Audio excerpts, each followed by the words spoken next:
Assalamualaikum warahmatullahi wabarakatuh. Innal hamdalillah nahmaduhu wa nasta'inuhu wa nastaghfiruh wa la na'udzubillahi min sururi anfusina wa min sayyiati a'malina. May yahdihillahu fala mudhillalah wa man yudlilhu fala hadiyalah. Asyhadu an la ilaha illallah wa asyhadu anna Muhammadan abduhu wa rasuluh. Allahumma sholli wa sallim wa barik ala sayyidina Muhammad wa ala alihi wa sahbihi ajma'in. Saudaraku kaum muslimin yang dirahmati Allah Subhanahu wa taala, atau dari majelis taklim fikih muamalah iktisadiyah yang semuanya dirahmati Allah Subhanahu wa taala. Tidak ada sesuatu yang paling utama, yang paling baik. Pada kesempatan malam hari ini, marilah kita bersyukur pada Allah Subhanahu wa taala. Karena kita semuanya dikumpulkan di tempat yang mulia ini, yaitu Masjid Darul Muhajirin. Ini bukan karena kebetulan, tapi insya Allah ini karena kita memang dijalankan oleh Allah, yaitu dalam rangka untuk tholabul ilmi melalui majelis taklim, yaitu fikih muamalah iktisadiyah yang setiap seminggu sekali kita laksanakan di sini.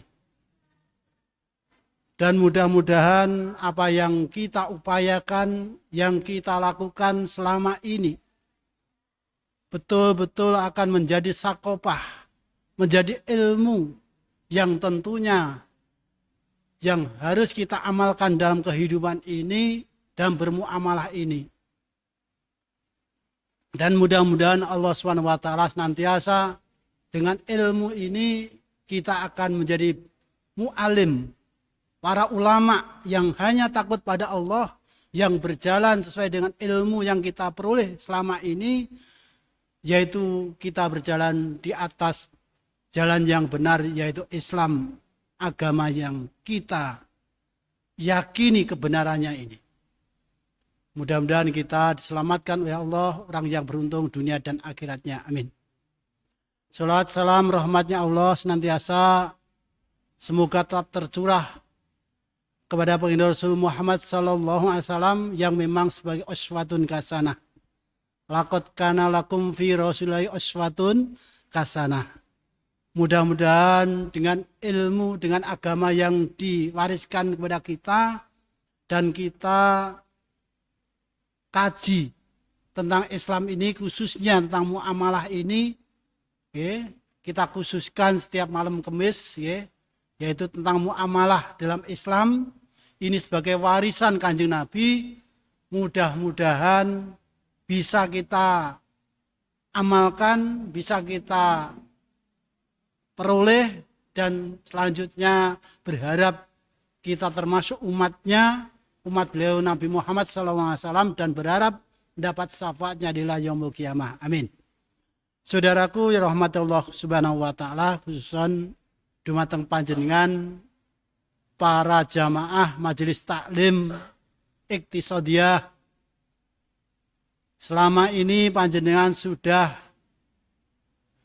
melakukan kajian-kajian khusus yaitu tentang muamalah.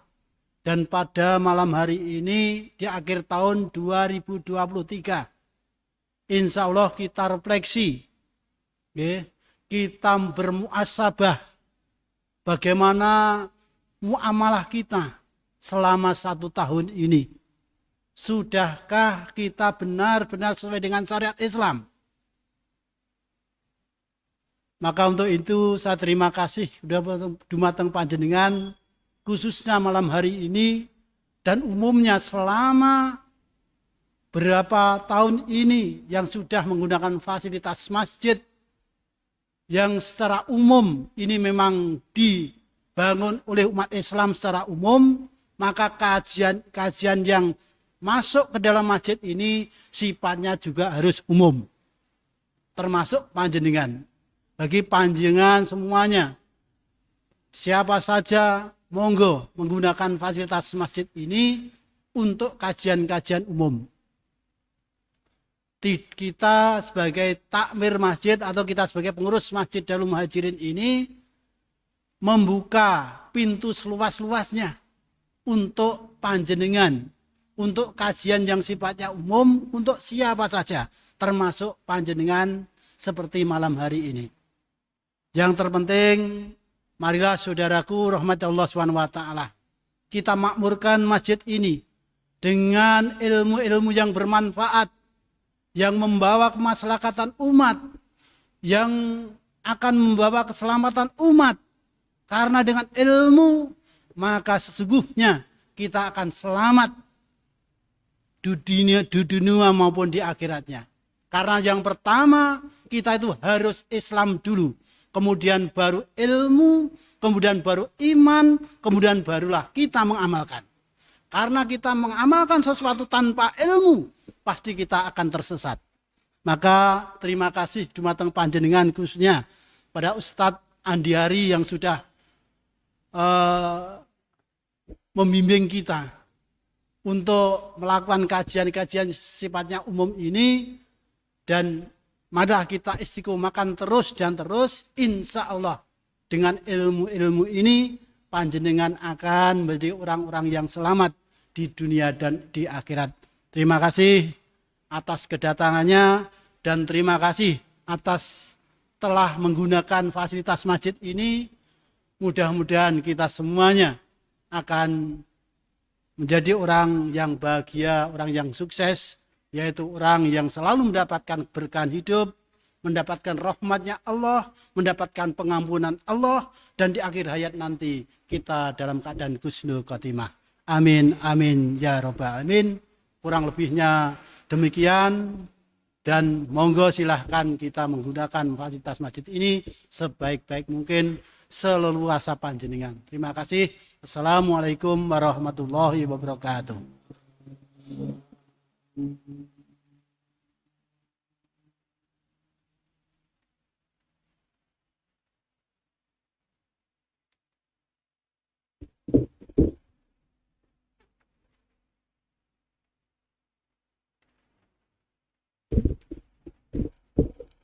Assalamualaikum warahmatullahi wabarakatuh. Alhamdulillahirabbil alamin. Segala puji syukur hanya milik Allah, Tuhan semesta alam, yang telah memberikan kita kenikmatan yang begitu banyak. Utamanya adalah nikmat iman dan Islam.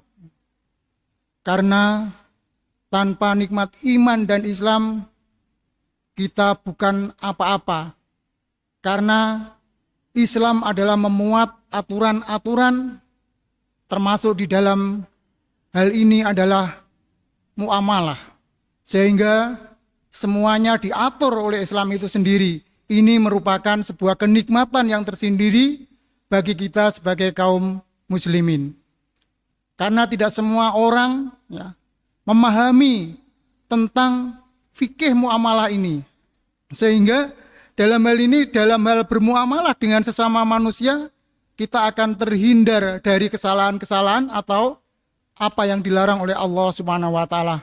Sebelumnya, sholawat dan salam semoga tetap tercurahkan terhadap junjungan kita Nabiullah Muhammad SAW, yang senantiasa kita berharap syafaatnya besok di yaumul akhir. Dan semoga kita semua termasuk bagian dari orang-orang yang mendapatkan syafaat dari beliau atas izin Allah Subhanahu wa Ta'ala. Amin ya rabbal alamin. Hadirin yang kami muliakan, kalau saya melihat acara pada malam hari ini, karena ini adalah acara refleksi dari akhir tahun tentang fikih muamalah, tentang iqtisadi, tentang ekonomi bagi kita, maka intinya adalah mengoreksi kita. bagaimana tentang muamalah kita itu? Apakah sesuai dengan syariat Islam atau tidak? Apakah sesuai dengan apa yang kita kaji setiap malam Kamis? Nah, maka hal ini kita koreksi. Bapak-bapak yang kami hormati, mungkin semua orang beranggapan tentang kesuksesan seseorang. Ya. Sukses. Ya. Dalam hal ini ada yang berpandangan. Semua orang itu mengharapkan sebuah kesuksesan. Ya. Baik itu sukses dalam hal materi maupun sukses di dalam hal-hal tentang ibadah. Nah, mungkin banyak orang yang menilai orang sukses itu kalau orang yang punya rumah megah, punya mobil mewah, dan harta yang melimpah. Barangkali pendapat ini kalau kita sandingkan dengan kajian kita, ini kita jawab belum tentu. Ya. Karena kesuksesan itu intinya bagi kita adalah bagaimana apa yang kita miliki itu bisa membawa kita ke jalan menuju surga. Karena banyak orang yang sampai pandang kelihatannya kaya, namun itu bukan berarti dia kaya sejati. Bisa jadi kekayaan itu dari hasil hutang. Ya. Bisa jadi juga apa yang dia miliki itu lebih besar daripada hutangnya. Ini sebuah fakta dan kenyataan yang terjadi di tengah-tengah kehidupan para kapitalis. Kelihatannya punya mobil mewah, rumahnya megah, tapi faktanya hutangnya ketika ditotal itu jauh lebih besar daripada apa yang ia miliki. Bagi kita, sukses itu adalah apabila kita bisa menuju jalan ke surga Allah Subhanahu wa taala dan apa-apa yang kita aktivitas kita tidak melanggar hukum-hukum Allah, itulah yang namanya sukses. Ya. Alhamdulillah karena tadi saya salah konfirmasi sama Pak Sukito tadi malam itu di telepon untuk mengisi acara testimoni tentang keberhasilan tentang bisnis kita. Tapi ternyata ini ada tema yaitu jebakan-jebakan hutang ya. Ya. Kalau saya mungkin Anda mengatakan sukses, mungkin bisa iya, bisa tidak. Kalau saya mengatakan iya karena saya terlepas dari hal-hal yang melanggar hukum syara, itu saya katakan sukses. Tetapi kalau Anda memandang saya sebagai orang sukses dalam hal materi, itu saya katakan tidak. Ya. Karena saya anggap biasa-biasa saja. Kalau saya mengatakan sukses saya dalam hal materi, berarti saya sifatnya itu adalah pamer. Ya. Maka saya tidak suka itu. Yang terpenting dari usaha kita itu sebesar apapun, maka yang kita cari itu tentang ridho Allah Subhanahu wa taala. Bagaimana bisnis kita? Bagaimana mengawali bisnis kita? Ada orang beranggapan kalau bisnis itu kalau ndak hutang, itu pasti modal dari mana ya? Modalnya dari mana? Awal-awalnya saya berbisnis memang melakukan itu, Pak. Melakukan namanya hutang piutang. Saya ndak kenal riba. Yang saya pikir namanya riba atau duit anak-anak itu bank titil itu saja. BRI itu bukan kategori riba karena kembalinya kepada kita. Dulu itu pemikiran saya begitu.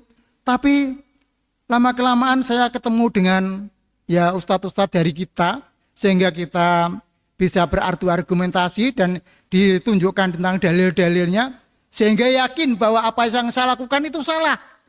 Salah besar kalau riba itu hanya terkait dengan bank, namanya bank apa itu?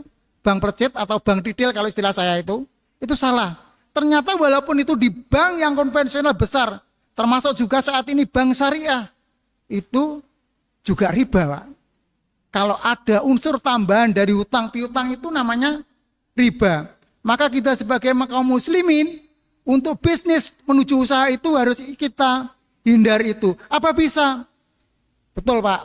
Kita di tengah-tengah usaha dulu, awalnya memang melakukan itu, tetapi saya sempat bangkrut, krisis total, tidak punya modal.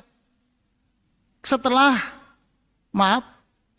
saya jago lurah itu kalah total. Saya tidak punya modal sekali Pak, dan habis, dan saya masih menanggung hutang. Nah, ini gimana ini? Saya sudah tidak punya modal sekali, dan saya berkeyakinan nek utang riba kuwi ya jenenge wis dosa ngono wae.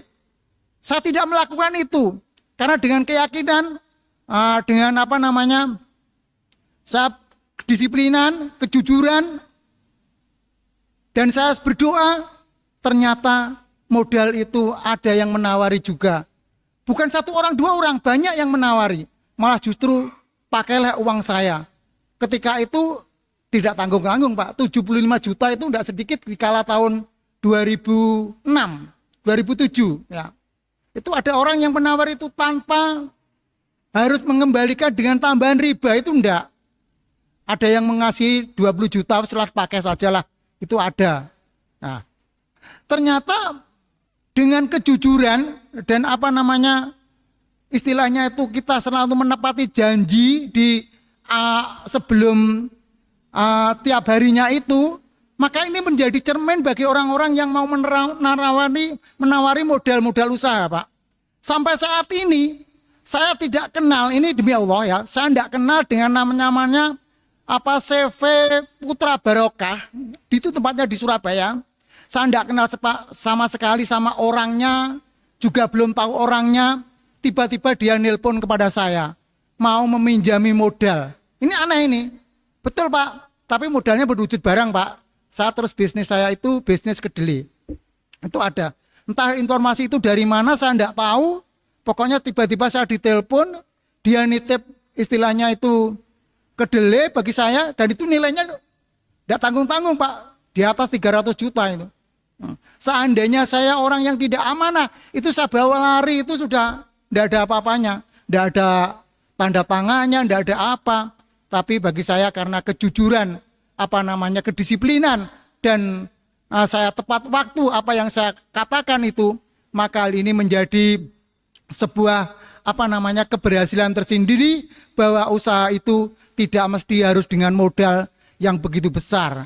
Dengan kejujuran dan kedisiplinan, dan kalau kita berjanji senantiasa ditepati, insya Allah pasti ada orang yang percaya kepada kita. Mungkin jenengan juga bisa mulai saat ini kalau jenengan pembisnis, maka kalau Anda berjanji itu harus ditepati. Kalau seandainya Anda jenengan punya hutang, kapan itu mengembalikan, jatuh temponya kapan, itu juga harus ditepati. Sehingga orang akan mengambil kepercayaan itu, dan orang lain melihat bahwa Anda layak untuk menerima amanah-amanah tentang bisnis itu. Bapak-bapak yang dirahmati Allah Subhanahu wa taala. Kalau orang berbisnis dengan hutang ya, tanpa hutang, mana mungkin saat ini kita bisa menjalankan usaha?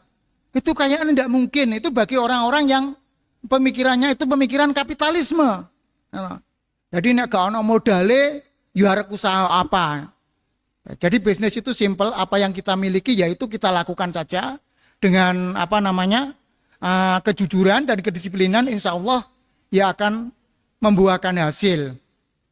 Jadi kalau bisnis dengan hutang di era saat ini, era kapitalisme, orang yang berhutang itu cenderung akan sifatnya itu ketagihan.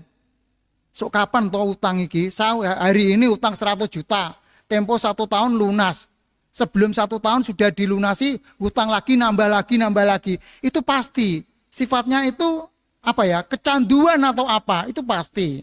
Itu kalau berhubungan dengan bank, ya. Itu harus tepat waktu. Kalau tidak tepat waktu ya disita barang kita. Apalagi kalau hutangnya itu sama rekan kita. Nah ini tabiat buruk daripada hutang itu ya bisa memutus persaudaraan kita sebenarnya. Karena apa? Karena tidak kedisiplinan bagi orang yang berhutang itu. Ketika hutang janji, besok minggu saya kembalikan, ternyata tidak dapat, ingkar janji lagi, sehingga ini bisa memutus tali persaudaraan kita.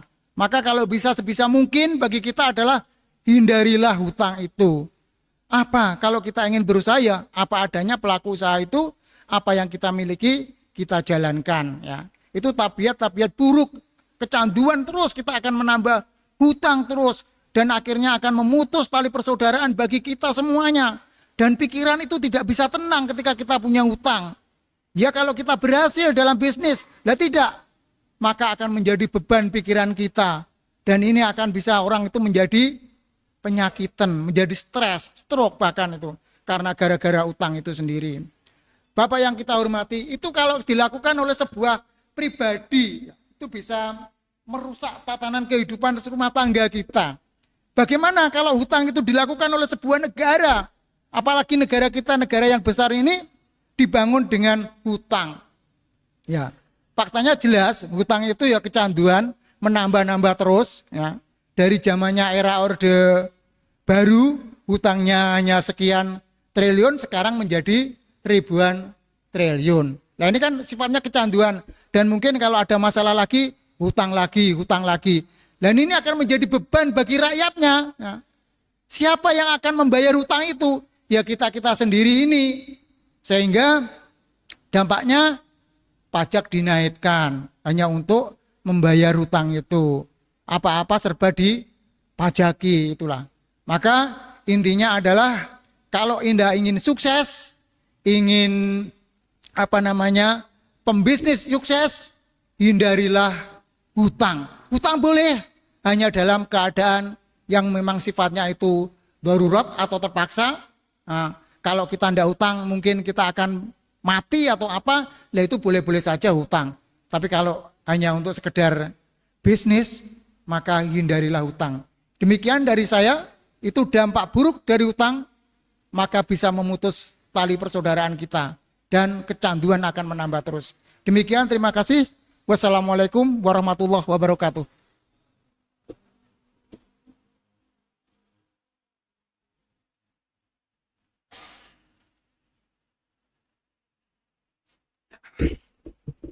Bismillahirrahmanirrahim. Assalamualaikum warahmatullahi wabarakatuh. Alhamdulillahilladzi arsala rasulahu bil huda wa dinil haq liyudhhira dini kulli wa kafa billahi syahida. Asyhadu an la ilaha illallah wahdahu la syarika lah wa asyhadu anna Muhammadan abduhu wa rasuluhu la nabiyya ba'd. Rabbi shrah li sadri wa yassir li amri wahlul 'uqdatam min lisani yafqahu qawli wa zidna ilman warzuqna fahman wa amalan mutaqabbalan. Amin ya Allah rabbal alamin. Alhamdulillah, puji syukur kehadirat Allah yang bisa menghadirkan kita di tempat yang mulia ini. Terima kasih kepada Takmir Masjid Darul Muhajirin. Terima kasih juga kepada Ustadz Ramin yang sudah memberikan juga penggambarannya. Ya insya Allah kita ini sudah berada di akhir tahun. Ya, kita sudah berada di akhir tahun yang dimana ini meskipun akhir tahunnya adalah akhir tahun Masehi, tetap kita coba sebagai sebuah momen bagi kita, ya, sebagai sebuah momen bagi kita, terutama bagi kita yang memiliki usaha, memiliki bisnis, baik skala kecil maupun skala menengah hingga besar. Umumnya kan kita menghitung-hitungnya itu mengikuti kalender Masehi ya. Nah, sehingga ketika kita istilahnya tutup buku setiap tahun. Nah, tutup buku bagi kita bukan hanya menghitung-hitung angka. Kenapa? Karena angka hanyalah catatan dunia. Padahal kehidupan kita ini bukan semata-mata kehidupan duniawi saja. Oleh karena itu menjadi penting bagi kita untuk melakukan muhasabah. Muhasabah juga artinya hitung-hitungan. Tapi muhasabah di sini adalah muhasabah dari sisi amal perbuatan kita. Satu yang unik dalam Islam. Islam mengatur kehidupan kita secara total. Islam mengatur setiap detak kehidupan kita. Islam mengatur kita dari mulai bangun tidur hingga tidur lagi. Tentunya juga tidak akan luput mengenai apa yang kita kerjakan, terutama yang terkait dengan muamalah. Muamalah adalah aktivitas yang membutuhkan dua orang atau lebih. Betul ya? Jadi nggak ada muamalah sendirian, bukan muamalah namanya, gitu ya. Jadi muamalah ini dalam Islam diatur lebih berat. Kenapa? Karena melibatkan orang lain. Baik bentuknya ada yang bentuknya jual beli, ada yang bentuknya kemudian akad kerja, ada yang bentuknya kerjasama, ada muamalah pinjam meminjam, gitu ya. Dan bentuk-bentuk muamalah lainnya. Semua yang nanti kita akan ditanya di yaumil qiyamah. Yang dimana pertanyaan ini khusus untuk masalah harta. Pertanyaannya lebih berat. Kita akan ditanya 4 hal. Yang pertama akan ditanya umur. Umur itu cuma ditanya 1, dipakai untuk apa? Yang kedua, kita ditanya masalah waktu. Waktu kita kemana? Kita manfaatkan untuk apa? Gitu ya. Yang ketiga, masalah badan kita gunakan untuk apa? Pertanyaannya masing-masing hanya 1. Sedangkan untuk harta, pertanyaannya 2. Dapat dari mana? Keluarnya kemana? Nah, maka kita sebagai seorang muslim itu bertanggung jawab. Bukan hanya harta yang kita keluarkan, tapi juga harta yang masuk kepada kita. Gitu ya. Jadi muhasabah sendiri adalah memeriksa, ngecek. Ya, apa yang kita cek bukan angkanya, bukan nominalnya. Kalau kita membuat buku, kalau pengusaha atau perusahaan biasanya tutup buku, itu yang dicek. Ada pemasukan, ada pengeluaran. Yang dicek hanya angkanya. Tapi kita sebagai seorang muslim, poin penting kita bukan pada angka. Poin penting kita adalah pada akad. Di mana angka itu muncul. Ketika ada pemasukan, akadnya apa? Ketika ada pengeluaran, akadnya apa? Gitu ya. Jadi enggak serta-merta semua yang kita terima pasti halal. Enggak serta-merta yang kita rasa kita keluarkan juga jadinya halal. Nah, inilah pentingnya bagi kita melakukan muhasabah. Seperti yang dikatakan oleh para ulama yang dinisbatkan kepada Umar ibn Khattab adalah hasibu anfusakum qabla an tuhasaba. Ya, hisaplah, hitung-hitunglah amal kita sendiri sebelum nanti dihitungin di yaumil qiyamah. Kan gitu. Sebelum dihitungin di yaumil qiyamah.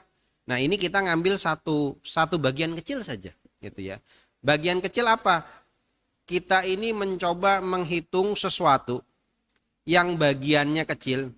Kita bukan menghitung amalan sholat, kita nggak menghitung amalan tilawah Quran, kita nggak menghitung amalan puasa, enggak.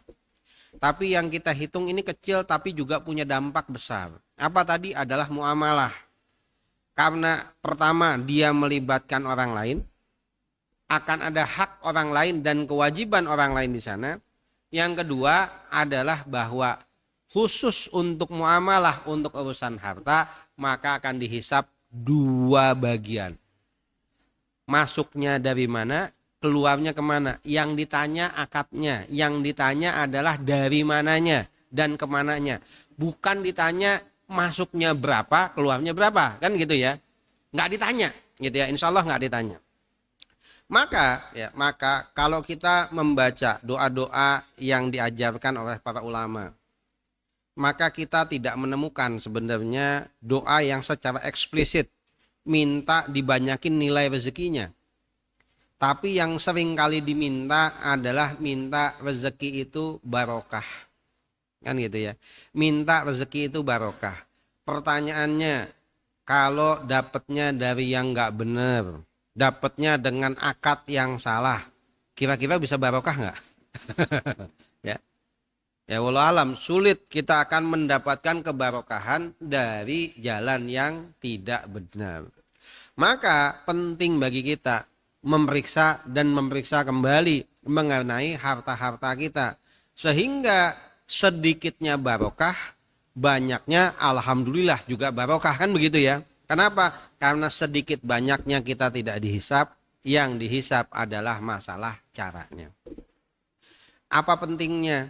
Nah, mungkin bagi kita ada dampak yang bisa terlihat langsung dan ada dampak yang tidak bisa terlihat langsung. Bagi seseorang yang melakukan akad-akad yang tidak sesuai dengan Islam, maka bisa dipastikan melanggar perintah Allah dan Rasulnya, yang kita tahu konsekuensinya adalah dosa, kan gitu ya. Pasti akan diminta pertanggungjawaban nanti, kan gitu. Tapi ada dampak duniawi yang mungkin kita nggak kerasa atau mungkin kita tidak ngeh. Apa dampak duniawinya? Harta yang tidak berkah biasanya membawa kepada kerusakan. Contoh, pernah ngalami harta yang nggak berkah, bikin suami istri ribut terus. Harta yang tidak berkah membuat anak susah diatur. Harta yang tidak berkah bikin belajar jadi susah. Harta yang tidak berkah yang kemudian membawa kerusakan kepada keluarga dan kerabat. Itu adalah salah satu bentuk contoh harta yang tidak berkah, gitu ya. Nah, ketidakberkahan harta ini juga perlu menjadi perhatian kita. Keberkahan harta adalah bagian dari apa yang Allah janjikan ketika kita mengikuti perintah dan larangannya. Satu tema besar yang tadi coba kita angkat adalah masalah muhasabah, memeriksa ulang. Di tahun ini adalah masalah hutang. Nah, kenapa kita angkat tema ini? Satu yang penting yang mungkin kita rasakan bareng-bareng ya, adalah kondisi perekonomian yang di mana-mana mungkin mengalami kesulitan. Maka kalau kita katakan terus nggak boleh berhutang, enggak. Berhutang adalah bagian dari syariat Islam. Dalam Islam juga diatur mengenai tata cara hutang piutang. Artinya berhutang itu satu yang boleh bahkan dilakukan oleh Rasulullah. Itu. Hanya kemudian menjadi masalah ketika hutang dijadikan sebagai andalan utama. Ketika hutang dijadikan sebagai pondasi dari perekonomian. Terbayang ketika rumah tangga, ketika kehidupan ekonominya dibangun atas dasar hutang. Yang kita sebut seringkali gali lubang tutup lubang. Alhamdulillah kalau lubangnya masih bisa ketutup. Kebanyakan dari kita kemudian gali lubang belum sempat nutup sudah gali lubang lagi, kan gitu ya. Ya mudah-mudahan hutang-hutang yang mungkin masih kita miliki adalah hutang-hutang yang memang dibenarkan oleh Islam. Akan tetapi bagaimanapun juga hutang adalah alternatif, bukan sumber pemasukan utama, bukan menjadi bagian utama dari kehidupan kita. Nah, termasuk juga tadi yang disinggung sedikit oleh Ustadz Amin adalah ketika kita bawa yang lebih besar, ketika masyarakat ini, mohon maaf, hobinya berhutang dan hutangnya untuk satu yang nggak penting. Pengen bangun rumah, hutang. Pengen punya mobil, hutang. Pengen punya motor, hutang. Pengen punya handphone, hutang. Nyekolahin anak, hutang. Anak kuliah, hutang. Anak sunatan, hutang. Anak nikah, hutang. Kan begitu ya? Semuanya hutang. Akhirnya kebiasaan tersebut terbawa dalam skala yang lebih besar. Ya, apa yang skala lebih besar? Maka kita merasakan dampaknya sekarang. Salah satu skala yang paling besar berhutang adalah ketika itu sudah menjadi skala negara. Kalau kita yang berhutang, yang susah cuma kita. Individu yang berhutang, yang menjadi beban cuma diri kita. Tapi ketika negara yang berhutang, maka yang memiliki kewajiban membayar adalah setiap dari kita. Ya kan, bahkan dikatakan sekarang ini beban hutang yang dimiliki oleh negara kita, itu setiap orang itu harus nyaur kurang lebih 10 juta. Kita pernah ngerasa ngutang nggak? Enggak ya. Tapi kita ini punya beban hutang, gitu ya. Beban hutang. Dan ketika beban hutang ini semakin besar dan dijadikan sebagai pondasi, jadi kebiasaan untuk ngutang. Sebenarnya nggak butuh-butuh banget. Bangun ini ngutang, bangun itu ngutang, pengen ini ngutang, pengen itu ngutang, semuanya dibangun dari hutang. Maka dampaknya itu kepada kita. Apa dampak pada kita? Maka beban-beban ekonomi yang sudah kita rasakan sulit, semakin sulit. Tadi seperti dicontohkan, pajak naik, atau yang nanti mungkin juga hadiah tahun depan, itu kemungkinan juga bisa jadi ada kenaikan pada BBM, listrik gitu ya. Itu menjadi menu rutin kita setiap tahun. Kenapa itu bisa kemudian naik, bolak-balik naik? Karena satu, dibutuhkan untuk membayar hutang gitu ya. Yang lebih mirisnya lagi, hutang yang dilakukan adalah hutang riba, hutang yang berbunga-bunga. Maka kalau kita lihat porsi hutangnya itu jauh lebih besar bunganya dibanding hutang pokoknya. Ya, kita sudah pernah tahu, mungkin ngelihat ya, mudah-mudahan nggak ngalami. Ya, ketika berhutang kepada tadi Bang Plecit tadi, ketika semakin ditunda itu bunganya semakin besar. Bahkan bisa jadi bunganya lebih besar, kan begitu ya. Nah, itulah yang harusnya kita hindari gitu. Maka kita tanamkan kepada diri kita hitung ulang, kita cek ulang pembukuan kita. Gitu ya. Yang punya usaha, yang belum punya usaha, ya, yang bekerja, nggak ada masalah. Tetap bagi kita, setiap kita harus melakukan muhasabah. Baik muhasabah secara besar maupun muhasabah dari sisi iktisodiyah atau ekonomi. Sehingga kita bisa senantiasa menjaga, ya, senantiasa menjaga setiap harta yang masuk ke dalam diri kita adalah harta yang halal. Karena Rasulullah juga bersabda dalam sebuah hadis, daging yang tumbuh dalam diri kita, yang dia itu berasal dari makanan yang haram, maka tidak ada tempat yang paling layak baginya kecuali neraka. Naudzubillah. Gitu ya. Mudah-mudahan dengan terus kita mengingatkan pada diri kita, mudah-mudahan kita bisa menjaga diri kita, menjaga keluarga kita, menjaga anak kita, menjaga istri kita, dan menjaga kerabat-kerabat kita dan sesama kaum muslimin. Ya. Mudah-mudahan sedikitnya bisa bermanfaat. Ya. Mudah-mudahan di akhir tahun ini yang mungkin juga nggak ada rasanya bagi kita, ya. Kita mencoba menarik diri di saat yang lain melakukan kegiatan hura-hura. Kita mencoba menarik diri, merefleksikan diri kita, bermuhasabah pada diri kita untuk merenungi apakah sudah sesuai dengan yang kita lakukan selama ini dengan perintah dan larangan Allah Subhanahu wa ta'ala. Mungkin cukup sekian dari saya. Mudah-mudahan malam ini meskipun jadi malam terakhir di tahun 2023, Rabu terakhir, ya, di tahun 2023, bukan berarti tahun depan kita berhenti. Insya Allah tetap Rabu depan tetap sama. Kajian rutin kita, fikih muamalah tetap berjalan seperti biasa. Hanya pengingatan khusus kita, ya, untuk di akhir tahun mudah-mudahan bisa memberikan gambaran lebih, memberikan manfaat lebih, memberikan jalinan tali silaturahmi yang lebih dibanding waktu-waktu sebelum dan setelahnya. Sekian dari saya, kita akhiri dengan doa kafaratul majlis. Subhanakallahumma wa bihamdika asyhadu an la ilaha illa anta astaghfiruka wa atubu ilaik. Assalamualaikum warahmatullahi wabarakatuh.